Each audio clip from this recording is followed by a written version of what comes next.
The following program is part one of two parts. Each part is an hour long. There is support material available at this website, including quizzes, handouts, and lecture outlines for all presentations. Consult the UCTV programming guide for the date and time part 2, and other lectures in the series will be shown.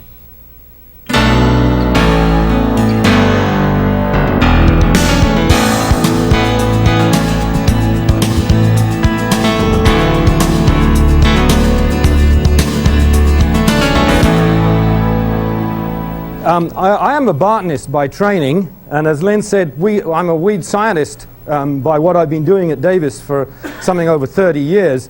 But she also alluded to the fact that I'm an avid vegetable gardener, or just an avid gardener, but I tend to make, my garden tends to be edible. I don't have a lot of fancy, what I call yuppie landscaping. You probably have an idea of what I mean by that, the backyard pool and the nice sort of graceful something coming out over it. Because I also do a lot of fruit trees as well, but I'm not going to talk about that today. But one thing, I also bring a few authenticity examples with me, because I feel the fact that I'm a botanist and the fact that I work in weed science really doesn't mean very much in terms of actually being able to teach or talk about vegetable gardening. And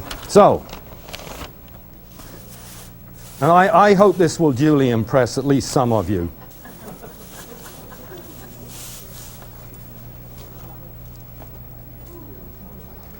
That was picked about 5 days ago. And in fact, it's the first time in my gardening career in Davis that I've ever been able to produce cauliflowers at this time of the year, this early. And there's a real trick to that. I realized that there are European varieties that are what they call overwintering. And this is one of that type of variety. I get mine from Thompson & Morgan, the British seed house. You know, they have a catalog over here. None of the US seed houses that I'm aware of are carrying these type of varieties. But they're listed, I mean, if you know cauliflowers, they're listed as something like 70 to 80 day typically as their sort of maturity time scale. This is 160. You literally, I sowed these, direct seeded them at the end of August last year. And you see, going into the fall, they just produce a plant, and then as soon as it begins to warm up in the spring, somewhere around the end of January, early February, that's the first time I've ever grown them. And I said, hey, it's going to work. And sure enough, it did. We've had about 6 of these things now. Anyway, and if any of you have tried growing cauliflowers, you know that they're actually not one of the easiest things to grow. And this really was pretty darn simple. And one of the advantages I see of growing them through the winter like this is that there's almost no pest problems on them. I mean, there's been no reason to treat those plants pretty much at all. Another sort of authenticity too, I picked this morning. Whoops, it's not quite up to full size yet, but it's getting pretty darn close. That was picked this morning. Another thing you can't see, they're a little hard to see, but I am just about ready to start picking shell peas. So these are, they've really got about another 3 or 4 days, and I figure I'll be starting. So those are the authenticity. And sorry? How do you tell all the peas when they're ready? I look at the pods and, in fact, feel them. And when they feel full, I'll open them and see what they look like. It's something, I guess, you get by experience. You sort of begin to learn that the color begins to change too. And so they begin to get a little bit lighter green. And you know by then they're starting to mature and probably too late. The other thing I want to do before I get into the slides, because I can hold them up, so to speak, is just point out that I feel it's very essential that when you're talking to people who have not done much gardening, and I suspect, I'm assuming that all of you have done a whole lot of gardening, otherwise you probably wouldn't be here, that we need to point out to people that you need a basic set of tools. You can't do any job if you don't have the correct tools. And I did bring a few of mine, and one does not have to buy the sort of quality that I'm going to show you, but anybody who's really into gardening, I feel it's well worth making the investment on stainless steel. And that's why. So that you need some sort of a spading fork. You've got to have something like that as one of the tools, so that if people ask you about tools, these are the things I feel are absolutely essential. I prefer the D-handle type spade for my digging type work, but there's nothing wrong with using a long handle shovel. That I think is personal preference. I feel that you also need to have a basic rake.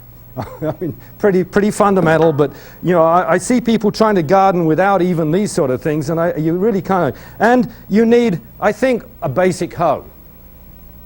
These actually, for me, are not intended for weeding. These are for things like hilling up potatoes, cutting out drill lines to put seeds in, that type of thing. I know that Tom Nonini, who's a colleague of mine, his office is just around the corner in the building, has already talked to you about weed management, but I'm reasonably certain he didn't show you one of these. That is my preferred weeding device. The only point, I'm not going to spend time on weed management today because, as I say, I know Tom has talked to you, but I find that you really need to tell people that push-pull hoes are far better in a home garden for weed management than using the chopping action hoe. This sort of a hoe is used commercially, in agriculture very widely, not stainless steel usually, but that type of a hoe. You're dealing with a row crop in long straight lines all the way down the field that has been cultivated to within a couple of inches, so that all you're doing is just taking a hoe and chopping across the row. Whereas in the garden, you're trying to control all the weeds basically in the area around your plant, and that's where I think the push-pull sliding action hoes work better. See, this one, literally you just slide it like this. The big advantage of this one-sided crank is that you can get this part underneath the foliage of a row of plants, and so that you can actually get right up to the plants. You sort of learn after a while to watch where that tip is going. Otherwise, you can get it a little too close to the row of plants, and then you're losing plants, or developing what we call, euphemistically in the commercial trade, so to speak, cultivator blight. I guess I will also hold that up. Now, I don't expect everybody to go out and dash out and buy a metal hose watering can, but on the other hand, the point I want to make is that if you're going to get into gardening, you need a watering can. You've got to be able to carry water out and put a bit around plants, this sort of thing. My advice always is don't buy plastic ones. In our climate, plastic, if you leave it out in the sun, within a summer, it's going to start falling apart, probably. Now, there are some better ones, but metal ones go on basically forever unless you jump on them or something. So anyway, a watering can, and probably, what did I do with it? Behind me. People are going to have to invest in something like that. You need some way of applying pesticides. My advice is make sure that you go for ones that are, I believe these heavy-duty type plastic ones are the way to go. Stainless steel is fine too. I want to avoid anything that might corrode or rust. Otherwise, you just end up with problems. I personally like these plastic ones, and that one is, I think, about 30 years old. Couple of comments about books before we get into the slides, because once I start the slides, it sort of gets dark. I happened to pick this one up the other day. I feel that this is still the single best resource in this area. That's the Western Garden book from Sunset. If you want to look up something about a plant species, this is the quickest way to find something about it and how it'll do in this area. And I think the basic sort of tips and information is laid out pretty well so that most people can understand it. And so that my advice always is if you're going to buy a book to get started, start with the Western Garden. I also wave this around because it allows me to make a point. This is Taylor's Encyclopedia of Gardening, and it's been around for a long time. This is a fairly old edition. I don't know whether there's more current ones or not. But the reason I hold this up is this is written back east. And I find that much of the information in it, although perfectly valid, in fact needs a lot of interpretation when you try to apply it to this area. I've sort of, over the years, I've said, I don't trust anything in terms of gardening written east of the Rockies. And in fact, I've sometimes amend that and say even east of the Sierra Nevada.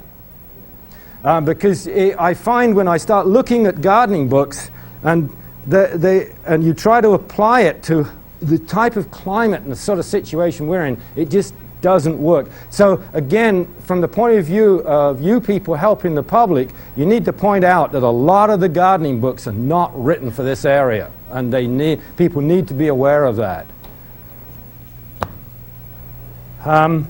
I've got several other things in here. I'm not really going to talk about them a lot here. You can look at them later on if you want to.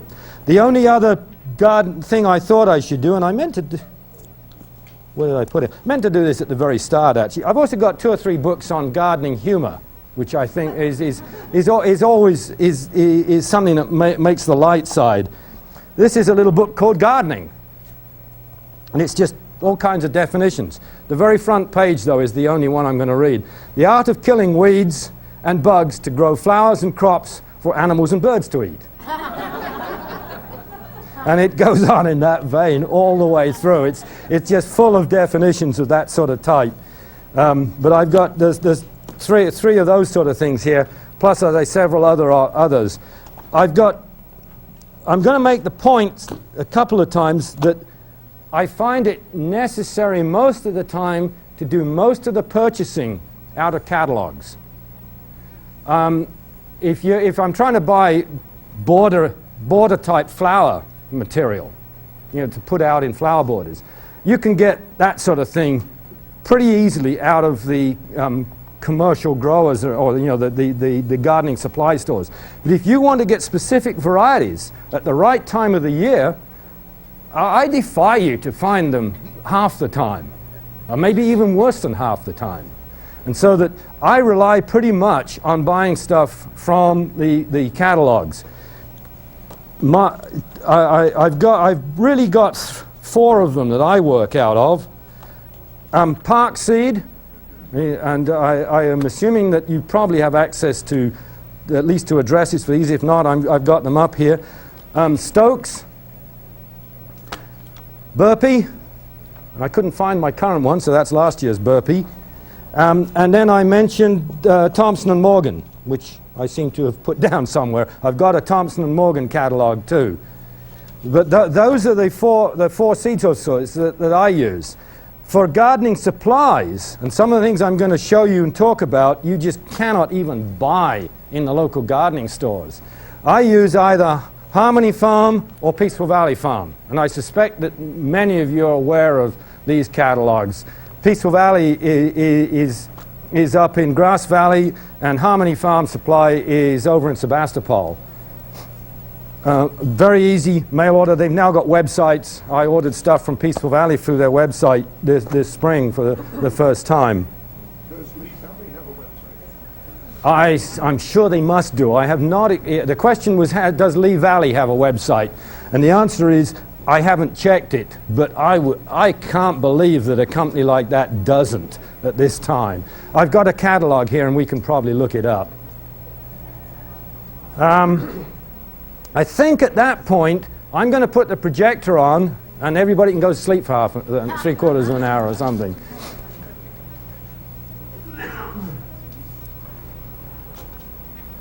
Okay, the first few slides are all just pictorials. They're again what I call authenticity or authentication slides. I actually don't live in Davis. I live in Yolo County because I couldn't buy a lot in the city that was big enough to satisfy my gardening urges. So I live just north of town, and that's all you can see of our front entrance about 4 or 5 years ago. I haven't taken a recent picture. And I've got sort of two areas that I set up for vegetable gardening out in the back. And these are just pictures of crops that I've taken. You have to remember that I only photograph the good crops normally. So that, you know, people always say, hey, it looks so great. And well, of course I took it when it looked good. Oh, I'll show you one or two at the end, which doesn't quite follow. So these are all things that I've just, that's not the same one I showed you. This was about 4 or 5 years ago. So I actually do get cauliflowers fairly routinely. But that's right. Sometimes you'll read that you can't grow Brussels sprouts in the Central Valley. Don't believe it. You just have to know when to do it and how to do it.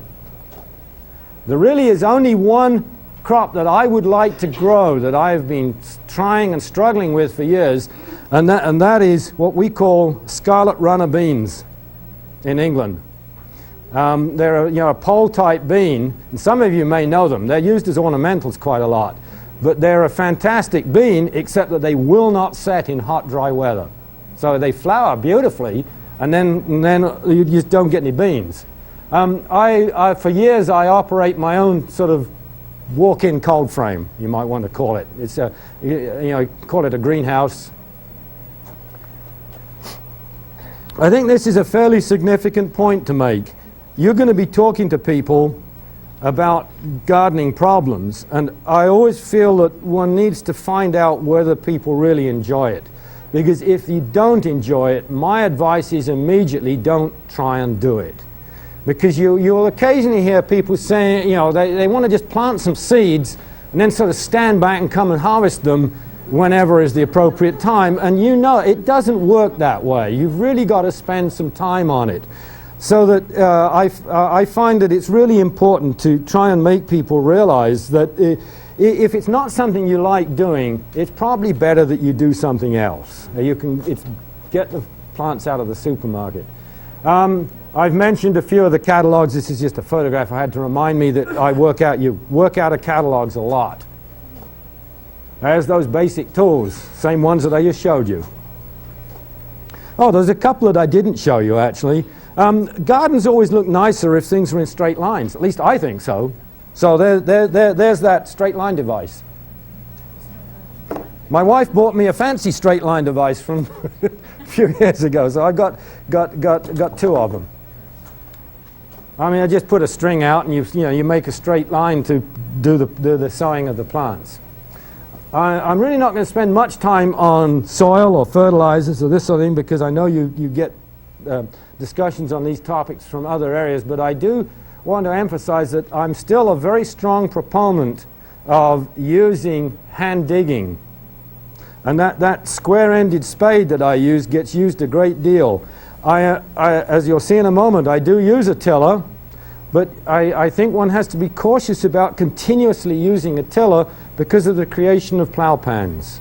This is the compacted layer that you will create at the bottom of the tiller tines, particularly if you're using one that has what we call L-shaped teeth. If you think about something with L-shaped teeth coming around, it always presses down at the bottom of the arc.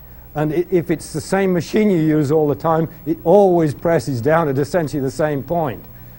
The other thing, too, with some crops, I do what is referred to as double digging, where I'll actually take one spade depth out, put it aside, work compost, fertilizer, whatever, in at the lower level now, and then bring the soil back in again. So you've now got basically probably a depth about like that's been dug, instead of just one relatively shallow layer about like so. And particularly for things like potatoes, most of the cucurbits, I would take the time to do this double digging. That's basically how I use the spade. I actually would be as I cut, you sort of cut blocks off and invert them. I actually do almost like a plow, turn it over when I'm doing this style. And the soil from here has been put up in the wheelbarrow, and then when you get to the end of the area you're working, you refill the trench again. So it's always being dug with a trench. The other thing that I like to point out is see that there's a rake here, and I'm actually working the soil surface down as I go. I'm on a pretty heavy clay, and in the summertime, if I leave that for even about half an hour, it's already beginning to set up enough that it's hard to work it back down. So I actually do the breaking down when I'm doing this kind of digging immediately. Don't do as much of this as I used to. That picture was taken a number of years ago because I do also have one of those devices. And for those of you who don't know what you're looking at here, this is a mantis tiller. I operate areas that are about 20 feet by 70. 2 of them is what I do basically most of my vegetable gardening in. I feel this is still too small to use any of the rear tine tillers. And again, this is of advice to people. The mantis really works extremely well. It looks a bit like a toy or a gizmo. I've been using mine now for about 15 years, and I think it's getting due to be replaced, but it does a great job. And you can see I'm working actually in a raised flower border here. It's only about 8 feet across, something like that, and you can just pick this thing up, plonk it down, and work that little border. You can work areas as small as 3 feet by 3 feet. You can get in amongst rows of existing plants quite easily. I'm going to go through all these topics one at a time. We'll spend a bit of time talking about each one of them, so there's no need to try and write them down from there. And then we'll go on. I've actually did this on 2 slides, so we'll go through a whole lot more, and again I'll come back on each one of these. I may not remember to say much about reflective mulches. This is something that's pretty new, and it's coming into commercial agriculture. But I personally haven't managed to work out quite how to work it into home gardening. But we're finding that if you put down a mulch that's made of some of the plastic materials like mylar that's been coated with aluminum so that it's quite shiny, you've got this very, very shiny plastic, that if the plants are growing up through it, and you have to be a little careful that the plastic is sort of away from the plant, because if it's the other way around, you've got plastic up here and the plant down in the V at the bottom of the furrow, you concentrate the light onto the little plant and you can end up burning them. If it's the other way around, it's not a problem because the light's tending to diffuse away. But what we're finding is that some of the flying insects don't seem to recognize the fact that this is ground. The mulch is reflecting the light, they think, and that makes the insect flying over, it thinks that it's sky down there. And so it doesn't land. And the significance of this is in virus management. Things like aphids and whiteflies coming in over squash, cucumbers, these types of plants can be carrying viruses in. And we've got melons, tremendous reductions in the amount of virus if the plants have been growing through reflective mulches. As I say, I personally haven't quite worked out how to make this function properly in the garden yet. I've been playing around with it, so I probably won't say any more. This is the first point that I like to advise people to do. Keep records of what you do. I defy you, when you come back to planting season next year, to remember what variety was, what exact date you put things in. Record against things like when you planted against when you got harvests. Which things did well, which didn't. So I'm going through these. So planting dates, varieties that are being grown. Sometimes I would go back to the catalogs, you can find out, or you've still got the seed packet or something like this. As I said, particularly when a first harvest comes in. Over a period of years, this is going to show you really whether something is working properly or whether you can start moving dates around a bit. I keep a running record of the weather in my garden all the time, because this again helps you to correlate how the plants were growing with what was actually happening in the garden. This is the sort of your rotation scheme type idea, that you need to remember what was planted in what place, with the idea that you generally don't want to plant the same crop back in the same piece of ground year after year. If you're a photographer, it it may be worth taking pictures of things. I certainly do that. And then, as I called it, special notes, and I give the example of row spacing. But these sort of things, but particularly the top ones, are the ones that I feel that one needs to do, particularly when you're getting started. Once you've been doing it for 10 years or something like this, then some of it becomes fairly automatic and you remember it. Another thing too, as a researcher, of course, I live with experiments. You'll notice that this is in quotation marks because what I'm talking about here are not quite the same as we would do at the research level, but I feel there is no better way of figuring out what does well, what the planting dates are, this type of thing, in an individual garden rather than trying some variations. So that, if a new variety has come out, I will always try a new variety up against my old variety so that I can see how it's performing in relationship to the old one.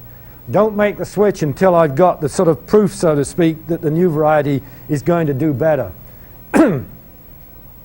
Planting dates, juggle around planting dates. Try some this week and some 3 weeks later and see what happens. The things that, playing around with quantities of irrigation. I'm going to talk about how I think irrigation should be done in a little while.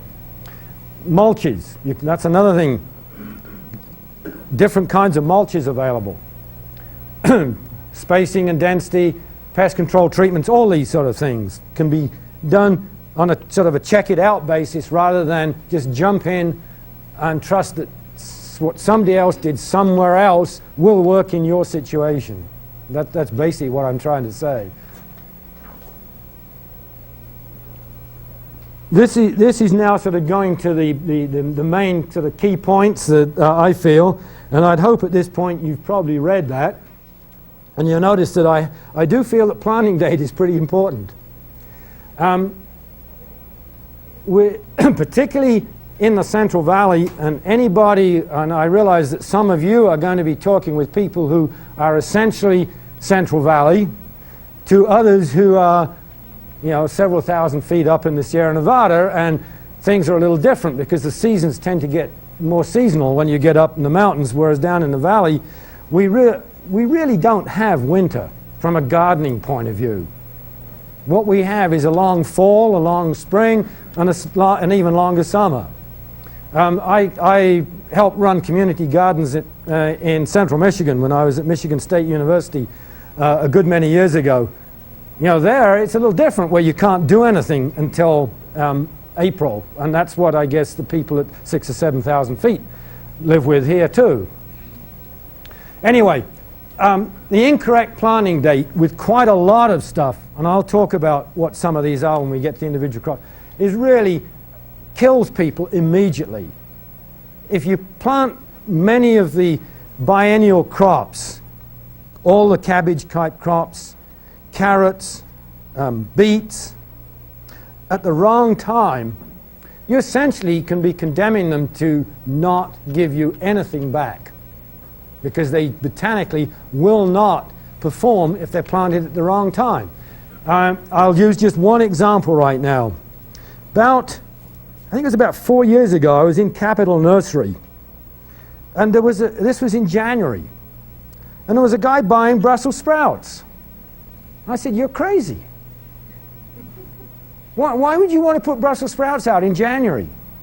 I mean, I feel the latest date that we can reasonably plant Brussels sprouts in the Central Valley is about the 3rd week in August.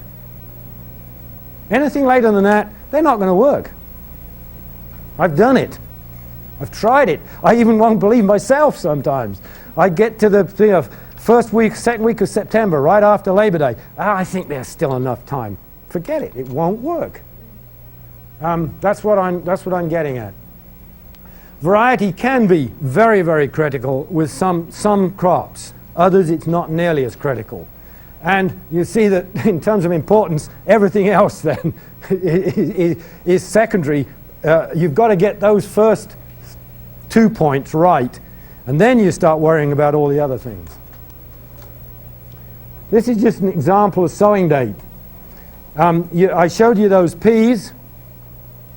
the shell peas, those actually are off the variety tall telephone or alderman. Anybody know that variety? Developed about 1880. I find that in this area, in the Central Valley, I haven't found any pea variety that'll even touch it. It grows right now. The plants I took those peas off are about that high. And I'll show you how I train. Well, actually, you can see it in this picture, how they get trained that high. They grow up concrete reinforcing mesh, and they do it almost by themselves. I give them a little bit of help, but not much. But the point I made, so that this is tall telephone or alderman. It's the same variety. And you can see, this picture you can see was taken in February a few years ago. And this is a 1 month difference in planting date. This was about 50% of the production. That 1 month cut the production by 50%.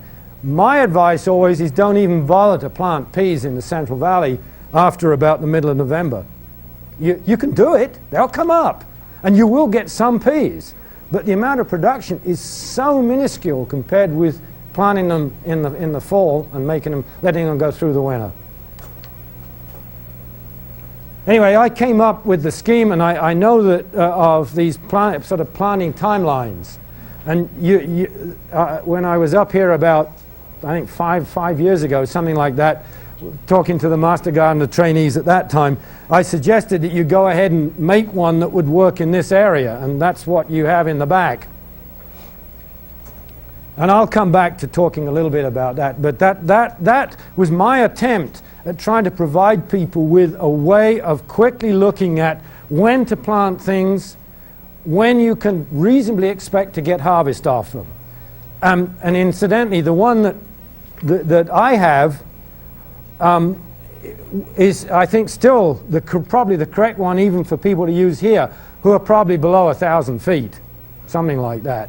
If you're up higher, then the sort of rearranged schedules that are in here are going to work, I think, much better. And I would obviously I would bow to the local experience on that sort of question. This is just a point again about using varieties. You know, and this slide actually is pretty badly dated. I haven't updated it recently because Cindy was a variety. It was a butterhead lettuce that I really liked. It did extremely well in the Central Valley. It came from Park Seed. However, about 5 years ago they had a crop failure and they haven't had it in the catalog since. So you basically can't get it. But these are all ones then that I feel do reasonably well in the Central Valley. And this is, you know, this is now a color scheme, but it's the same idea that's in the thing, that sheet that you've got. Whereas I put a time when it's ideal for seeding, a time when it's ideal for putting out transplants, a growing time, and then a reasonably when you would expect to be harvesting it from that date. And this just gives the idea too that there are more than one sowing date for quite a lot of our crops. There are times when many crops where you need to do multiple sowings in order to get the sort of continuous harvest. This is just sort of taking a step from that idea. You'll notice that there's sort of a difference right about here. This corn is all a fairly short season. I think it's a 66 or about a 66-day variety. The back one is Silver Queen. I think this was, no, I can't remember what variety this one is. I know this is Silver Queen in the back because I've grown that. That's a 90-day corn. I sow them at the same time. By sowing things with different maturity dates, you can actually then spread your harvest out over a considerably longer period, but only having to take one sort of bout of going through the soil prep, doing the planting, all this type of thing. The other approach to this then is what I call sequential seeding. And you can just see there's corn plants coming up here. These are about 3 weeks older, and those in the back would be about 3 weeks older than that.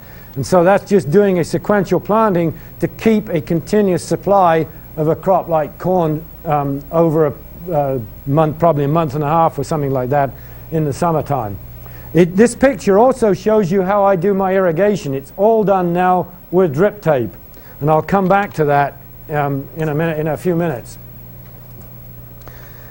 One of the things that I find, this is now a botanical point. I already made it a bit once, but I really need to emphasize this because I find many people just do not understand this concept. That when you're dealing with these biennial crops, and I list some of them here, most of them here, these are plants that normally produce their vegetative growth in 1 year, go through the winter, receive a winter chilling and a vernalization, and then they are triggered to flower in the 2nd year. And as I say, carrots are a classic biennial, chard and beets are in this category, all the cole crops are in this category.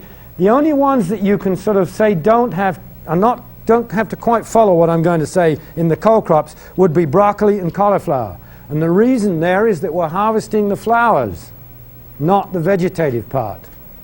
With all these others, what we're harvesting is the vegetative part. The onions, you see I've got most. Onions depends a bit on the variety as to how sensitive it is to the requirements for winter chilling. But with, and I think what I'll do now, this is another slide that has much the same sort of thing, it's just separating them off a lot. But it's got this point here. They must have long enough to grow this vegetative edible part before they shut down in the winter. And if they're planted late, they don't have enough time to do that. And people think, well, in the spring it'll just pick up and start growing again. Well, yes, it will, but it's received the vernalization and it will flower. There's no if, buts, or ands about it. It will flower.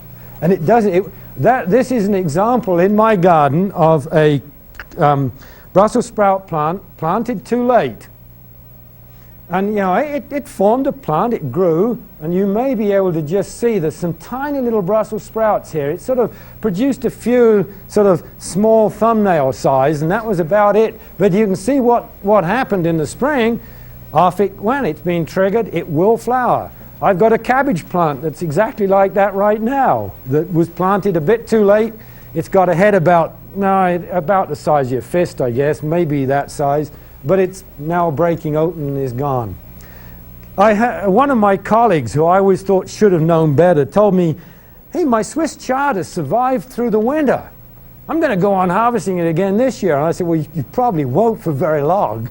And he didn't, because Swiss chard is a beet type of a plant, and it vernalized, and you just get a great big flowering stalk. So they've got to be planted early enough in the summer to allow them to grow. And this is why the Brussels sprouts that I was seeing being planted or potentially put in January won't work. The plants are already about this big. Put them out at that time, they'll get enough cold, and bingo, about 2 months later they'll flower rather than produce Brussels sprouts. Now, enough about that point, but it's one that I see people going wrong on this so many times. There's also, I'm going to condemn the major gardening stores. They sell stuff when they can sell it, not when it's botanically correct to put it out. And in fact, it is very, very hard to find Brussels sprout plants in middle of August. In fact, I doubt if you'll find them in any of our gardening stores. And I figure about the 3rd week of August, for anybody at the valley floor level, that's the end of the time when it's worth planting Brussels sprouts. Soil preparation, I made a few comments about that already. But this first point is fairly critical. Again, it gets back to this planting, planting date. Well, you've got wet soil, you've had a whole lot of rain. How do you get out and plant when you've got wet soil? My solution to that is do the ground preparation when it's dry. And then if it's going to rain and you want to do some planting, a week or 2 weeks later, it took me, I don't know how many years to come up with this brilliant idea. I probably borrowed it from somebody else anyway. I've just got strips of black plastic. And they just get laid out on top of the bed, and they stop the bed from getting wet. I planted beets, I think about the 6th or something of February this year. We had an inch of rain the day before. No problem at all, because the beds had been put up in October. There's just a picture of what I'm talking about. The varieties, there are a whole number of reasons for varieties, choosing particular varieties. The first one is probably the most important, I think. There are some varieties of crops that just are not well adapted to particular local conditions. How you learn this is somewhat difficult, but that gets back to the experiment idea. I will mention some varieties that as we get into the individual crops, which I found are a problem. Very important with some crops that the pest resistance. Probably the best example of this is tomatoes. We need to grow tomatoes that are both verticillium and fusarium wilt resistant. Those are soil-borne fungal diseases that are almost ubiquitous. We certainly down in the Davis area, where we grow commercial tomatoes in thousands of acres, those diseases are prevalent everywhere. And if you try to put in a variety that is not resistant to those pathogens, they will essentially shut down production about midsummer. You can get you put the variety in that's not resistant, and it'll look fine until we hit the first really hot weather, and then all of a sudden, poor old plant is struggling. The reason is because both those diseases, verticillium and fusarium, plug up the vascular system and stop the plant from transporting water. And so the reason it's the first time the hot weather hits is because that's when you get the heavy evaporative load on the plant, and all of a sudden it can't move enough water up through the stem, and you start losing leaves. The only thing the plant can do is just shed leaves. It really has no option. There can be special characteristics in some cases, and again I'll touch on some of those.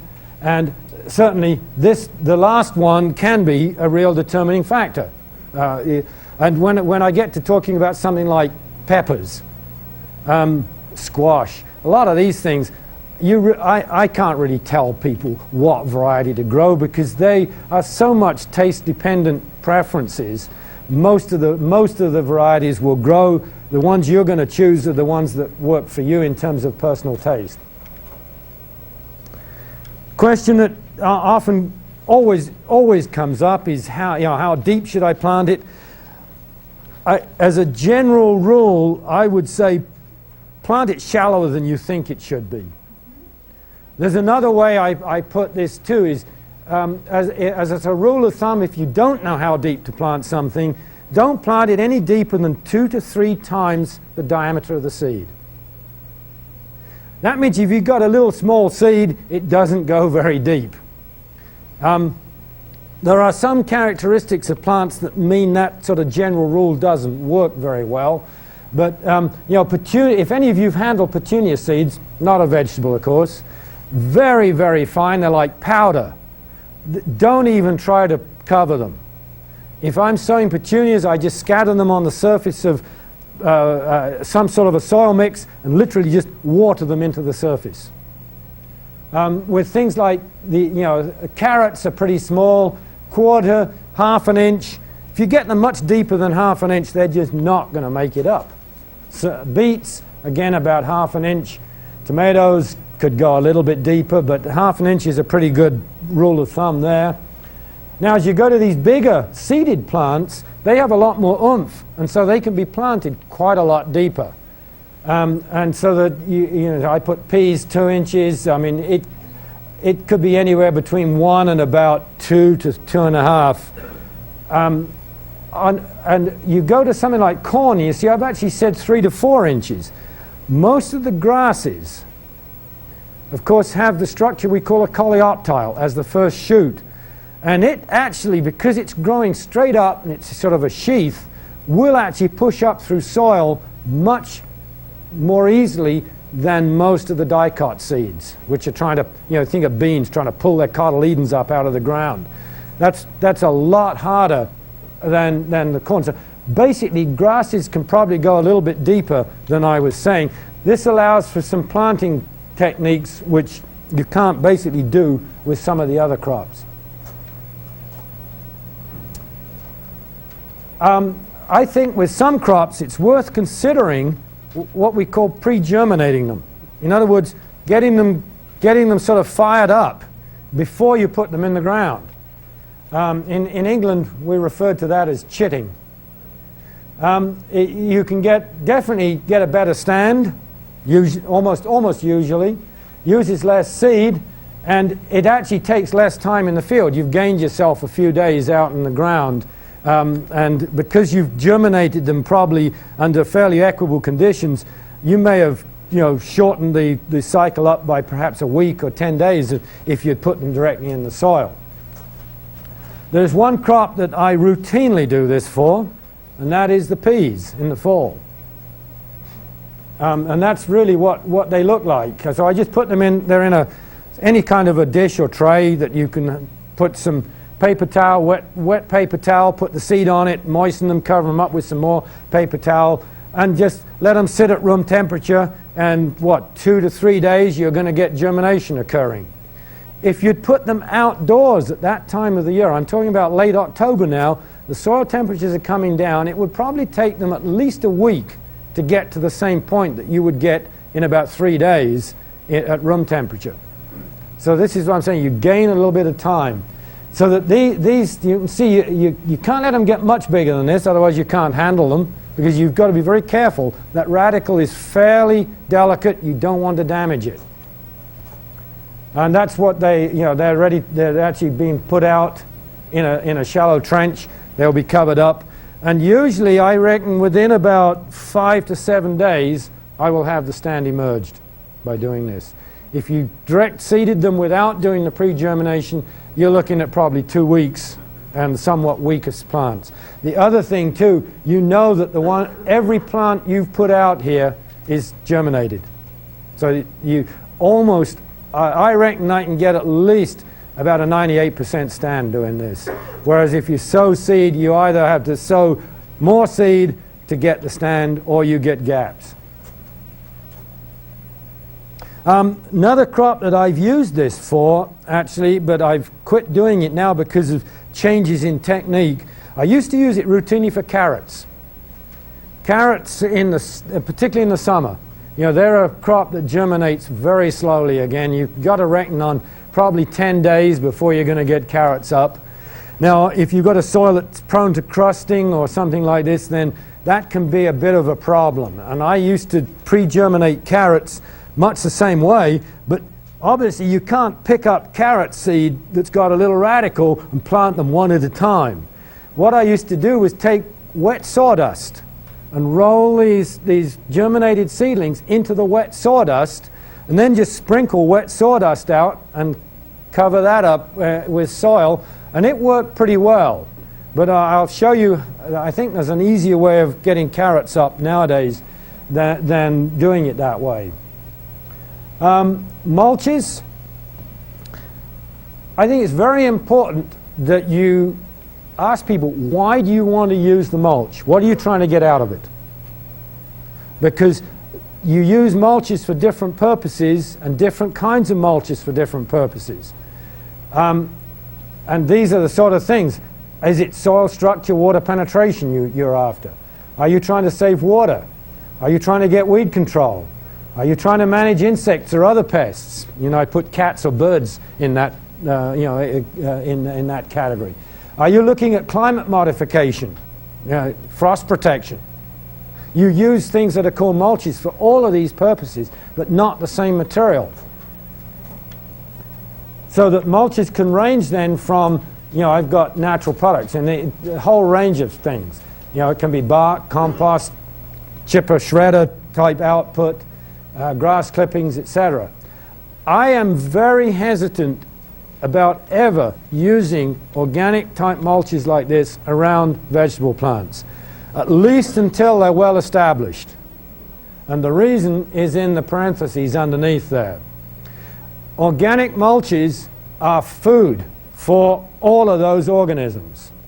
And if you've got a lot of this sort of mulch up alongside where you've got little seedlings coming up, any of those animals would come out and eat your little seedlings. I've seen some organic farm or organic operations where they would tend to use a lot more mulch. I think many people doing organic, and they were just losing their crops like crazy. And I'm pretty sure it was sow bugs that were doing it. Although the problem is with sow bugs, you don't see them in the daytime. They're always under the cover in the daytime. You've got to go out with a flashlight at about midnight. Then you'll see whether you've got a sow bug problem. So there's a real word of caution. I use some organic mulches on things once I've gotten them well established, but be very cautious when you're getting seedlings up. Really, that type of mulch has no place, I don't think, in a vegetable garden. This is landscaping rather than vegetable garden. Clear plastic or black plastic may have a place, depends on what we're trying to do.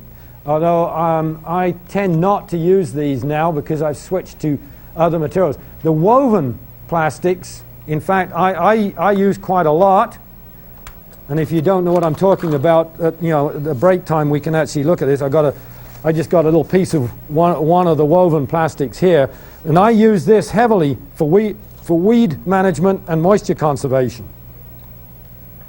Floating row covers, another type of mulch which I have really become a great advocate of. And again, if you've never seen one, I've got a piece of floating row cover here. But I use this stuff a great deal, and I'll talk a bit more about how that fits into gardening. And then the reflective mulches I already mentioned a little bit about, and I won't say any more. That's just me using my chipper shredder. I'm a great believer in saying no organic matter leaves my property. That's not quite true, of course. I don't compost meat, but basically any vegetable matter stays on the property. It just amazes me when I go down the street and I see all this great material that people are throwing away instead of using. Organic mulches like that make great mulch around the fruit trees. I've got daffodils and stuff coming up through it. It's really great. But that chipper shredder, I don't use much of that, as I say, around the vegetables.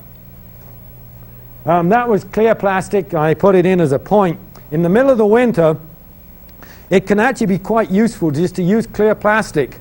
Say you're planting carrots, beets, tomatoes, any time when it's still pretty cool. Using clear plastic, they can come up under it and get some light. They get a little extra heating. They get a little bit of a greenhouse effect into the soil, so that you can actually get a bit of a gain. The real trick is to make sure you don't try to use clear plastic once we get a lot of sun, because then you can turn the whole thing around and it gets too hot under there and you'll actually cook plants. So I basically don't use clear plastic after about the beginning of March. This is using the black plastic as a weed, just a weed prevention row of beans. There's a point I want to make though. This is actually not the woven black plastic. This is one of the much cheaper ones that's had little holes punched through it. My advice, and steer anybody towards it, don't buy the cheap ones. Buy the woven ones, and if you don't know, if you don't know what I'm talking about, there's a piece up here you can see it. But the point, the reason I've gone to using this a bit is I've had a big problem in my garden for years with prostrate spurge. And I suspect some of you have probably encountered spurge at some time or another. I could never resolve how to get that out of things like beans, the bush beans. Because it'll get underneath the beans and it'll be flowering and setting seed under the beans. This has resolved the problem. By going to putting I let the beans come up and then I put a piece of the plastic on each side right up against the bean row, and there's not, you get a little bit of hand weeding, and once the beans get going you don't get much under there. So that's the same row later on, and really it stays perfectly clean.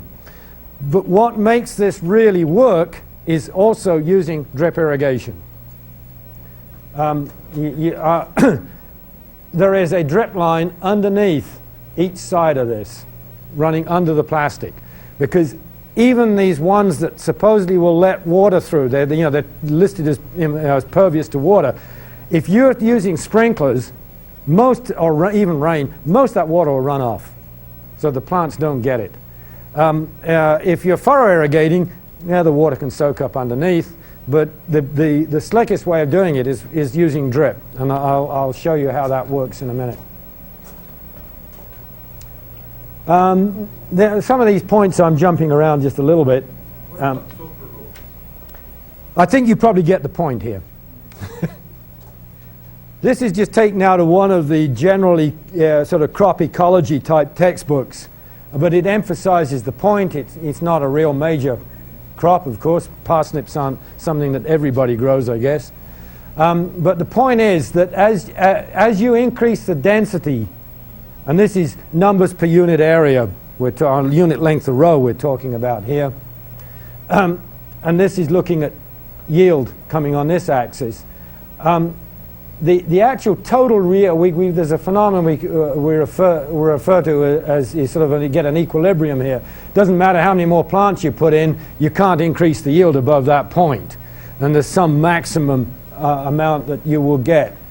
However, with most of our root crops and many other crops, these, out here, the plants are getting very close together now, and that means the actual harvested product is probably going down again. What this is saying is that you get less and less of the big roots, you get even less, you get somewhat less of the next sort of size roots down, but what you're getting is more and more of the little thin roots as you go to closer and closer. So you really need to know what the spacing is for individual crops in order to get the optimum yield. What you're trying to hit, you see, is a spacing that is somewhere around here. You want probably as much yield as you can get, but you want it to be the biggest possible component of whatever the yield is. That is me being ruthless on beets a good many years ago. There's another point that comes out of this slide, and it leads into my next topic. You'll notice that I'm not walking on the soil. I've got a plank down there. Anybody who's on heavier clay-type soils, soil compaction becomes a real problem. And particularly if you're walking around on the soil or need to walk out on the garden when the soil is wet. And so, I tell people, I never walk on the soil in my garden. I have little helicopters that I use. You know what I'm leading up to. I'm actually this was photographed about the same time the thinning picture was taken, but I've turned around. I'm actually digging holes, preparing to put in potatoes, but again working off that plank.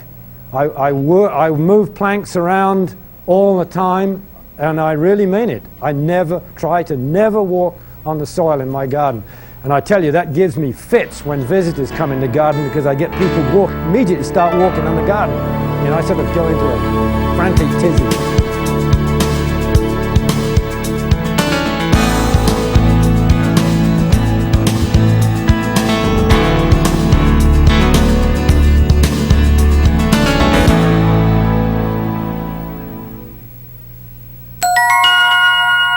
The preceding program was part 2 of 2 parts, each part an hour long. There is support material available at this website, including quizzes, handouts, and lecture outlines for all presentations. Consult the UCTV programming guide for the date and time that other lectures in the series will be shown.